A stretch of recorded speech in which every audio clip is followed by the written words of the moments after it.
Hi, everybody. Greetings from California. The title of my talk is Marxian Modernization equals Marxian Socialism. Marxian modernization is the theme of this conference. Marxian modernization is a Marxist form for achieving Marxist political and economic objectives. Marxian modernization can be summed up in one term, Marxian socialism. Modernization must be establishing the conditions for Marxian socialism.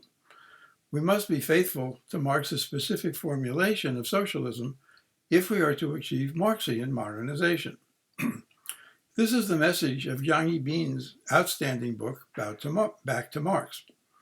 As long as you claim allegiance to Marxism, you are accepting its guidance and its evaluation of your progress, just as Marxists evaluated Soviet Marxism. Of course, contemporary conditions require modifications in Marxist formulations. However, these must be consistent with his essential ideas. If we impose our own ideas of socialism, then we are not engaging in Marxian modernization. It is certainly permissible, although not advisable, to reject Marxism. However, this should be explicit. It should abandon Marxist terminology, if that's what we want to do. Marxist modernization of China is not simply technological advances and increased goods and services, nor is it general humanitarian phrases such as prosperous, peaceful, socially minded, law-abiding, and educated. Socialism is the concrete negation of capitalism, of the capitalist mode of production, of the capitalist political economic system. Therefore, Marxian modernization must consist of transforming capitalist elements into socialist social relations. China has advanced beyond the raw, degenerate capitalism of the US. However, capitalist elements and contradictions are widespread. Most obvious is the growth of the private capitalist sector of the Chinese economy. This includes the enrichment of the capitalist class, which has the most billionaires in the world. China's private sector contributes 60% of China's GDP, 70% of innovation, 80% of urban employment, and 90% of new jobs. Private wealth is also responsible for 70% of investment and 90% of exports, according to the All China Federation of Industry and Commerce. For the past 10 years, the private sector has employed more people than state enterprises. Today, it is 3 times more. This means 3/4 of the workforce is working within capitalist socioeconomic relations and for capitalist socioeconomic relations. In contrast, the population in collective enterprises has decreased from 6 million to 3 million people. Marxist modernization requires reorganizing the private mode of production into socialist production, based upon socialist economics and socialist social relations of ownership, management, and labor. Marx specifically explained that this consists in superseding private property, wage labor, money, competition, surplus value, commodity production and exchange, and social classes. Socialist modernization depends upon developing class consciousness by workers. This means understanding their exploitation that is inherent in capital and capitalism, and understanding what negating capitalism means for the working people. This understanding could be developed in a communist party. However, I have seen statistics which show that since 2001, workers have occupied a small minority of Communist Party members. Peasants are a larger proportion of members, although they are a smaller number of workers than industrial workers are in the economy. Managers and professionals appear to be the largest group of CP members.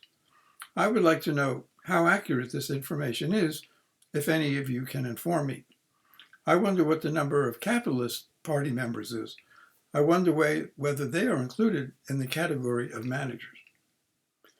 Marxist modernization obviously depends upon the active participation and initiative of ordinary people. I have thought of one specific activity that people can do. It involves focusing upon a central element of capitalist labor. Marx explained that wage labor is exploitive because it contains unpaid labor that capitalists expropriate as surplus value or profit.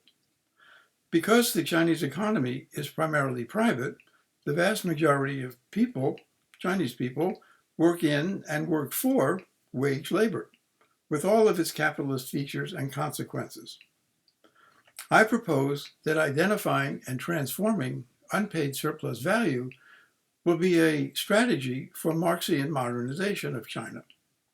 Marx explains how to do this. He develops formulas for calculating the rate of surplus value. This is the amount of labor exploitation. He explains this in Volume 1 of Capital, in chapters 9 and 18. Chapter 9, Section 1, is entitled The Degree of Exploitation of Labor Power. Marxian modernization would engage laborers to calculate the degree of exploitation of labor that they are subjected to in their individual jobs. And by the way, I have tried to obtain this information from Chinese economists, but they say it's not easy to find. The Communist Party branch of each institution would lead people to engage in these calculations of labor exploitation. Then a plan would be developed to gradually reduce the exploitation of labor in each institution, both private capitalist companies and also state-run enterprises. These changes are not technical or technocratic modifications, such as raising wages. The changes would transform wage labor itself into socialist labor. That is the radical Marxian method for reducing the rate of labor exploitation. For exploitation is not simply a quantitative level of wealth. It is a qualitative form of labor that enables capitalists to expropriate unpaid labor from workers. Socialist labor would develop new social relations of work and production. Work and production would be reorganized into new ownership and management by the people. New forms of work and production would be cooperative rather than competitive. Labor would not be alienated or commodified. Products would be distributed according to principles of need rather than work time. Products and services would not be commodities, and money would be replaced by direct human rational interactions. These are the profound socialist effects that eliminating labor exploitation involve and require. Yearly plans could be compiled in which each institution reduces the exploitation of everyday labor. The plan can be evaluated by recalculating the rate of surplus value that is expropriated by capitalist owners. These would be publicly displayed in enterprises and in news media. Progress could be assessed and enhanced. This calculation and transformation of surplus value will be of great interest to workers, for it concerns their labor that is expropriated from them on an hourly basis. It will generate tangible improvements in their daily working social relations. Imagine workers discussing the rate of labor exploitation during lunchtime instead of discussing the latest cell phones for sale. This task of calculating occurrences of labor exploitation in surplus value would advance many of the goals of the Communist Party. It would direct people back to Marx, as Zhang Yibin advocates, where they would learn about labor exploitation, wage labor, private property, alienation, commodification, social classes, and communism. This reading would increase workers' understanding of everyday process of capitalist exploitation that directly impoverishes their lives through alienation and commodification. Calculating and reducing labor exploitation would transform the social relations of production into socialist relations. It will erode the class structure as ordinary people begin to control their own surplus labor and take that power from the capitalist class. Workers will experience empowerment and fulfillment in their daily work instead of working to earn money. My proposal to critique surplus value within wage labor is something that can be implemented at the level of individual institutions where workers work. Workers will be able to analyze and improve their own work activity. And this would have enormous effects on society at large. Because labor is central to the mode of production, and the mode of production is central to social system, this everyday monitoring, publicizing, and transforming the rate of surplus value in individual enterprises will have profound effects on modernizing the social system in a socialist direction. And that's what I think Marxist modernization means. So thank you very much. It's been a pleasure speaking with you.